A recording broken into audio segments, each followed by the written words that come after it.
జ్యోతి. ఎందరో మహాపురుషులు దర్శనం చేశారు, ఎందరికో దర్శనాలు అయ్యాయి, ఎన్నో చోట్ల గ్రంథస్థం అయ్యాయి ఆ విషయాలు.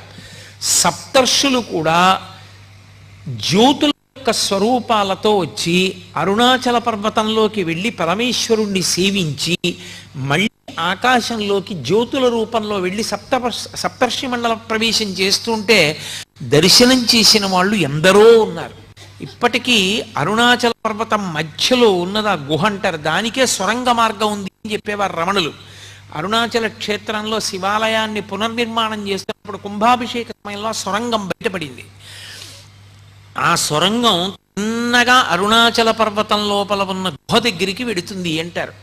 అక్కడ ఒక పెద్ద వటవృక్షం ఉంటుందని, ఆ మర్రి చెట్టు కింద దక్షిణామూర్తి స్వరూపంలో సిద్ధయో స్వరూపంతో పరమశివుడు ఇప్పటికీ కూర్చుని ఉంటాడని సనక